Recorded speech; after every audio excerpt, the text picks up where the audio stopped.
یہ ہے مقبوضہ بلوچستان۔ آج بدھ 25 ستمبر سال 2024 ہے۔ بلوچستان ٹوڈے سے آج کی علاقائی خبروں کے ساتھ میں ہوں آپ کا میزبان الیاس بلوچ۔ ضلع واران کے تحصیل جھاؤ کے مختلف علاقوں میں پاکستانی فورسز کی فوج کشی گزشتہ روز جاری رہا۔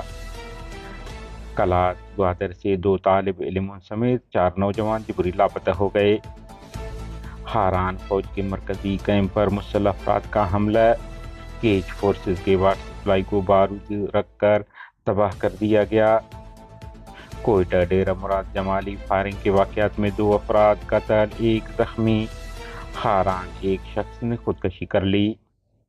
بلوچستان کے ضلع کلات کے علاقہ کلی پندران سے پاکستانی فورسز نے اختر شاہ ولد حسین شاہ اور سجاد مینگل ولد محمد حنیف نامی نوجوان کو جبری لاپتہ کر دیا ہے۔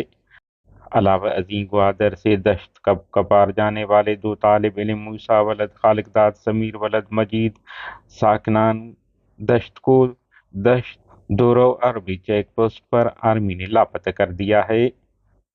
مذکور نوجوانوں کے حوالے سے ان کے اہل خانہ کو کسی قسم کے معلومات نہیں دیے جا رہے ہیں۔ ضلع ہاران میں گزشتہ شب مسلح افراد نے پاکستانی فورسز کے البت میں واقع مرکزی کیمپ کو حملے میں نشانہ بنایا۔ ضلع کے زامران کے علاقہ تگران مسکین گر کے مقام پر گزشتہ روز بارود رکھ کر پاکستانی فورسز کے پانی فراہم کرنے والے واٹر سپلائی کو تباہ کر دیا گیا۔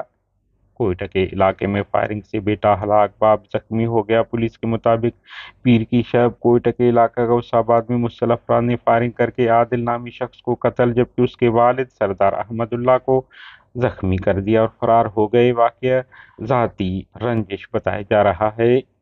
نصیر آباد کے ہیڈ کوارٹر ڈیرہ مراد جمالی میں نامعلوم مسلح افراد نے فائرنگ کر کے شاہد اللہ نامی شخص کو ہلاک کر دیا اور فرار ہو گئے۔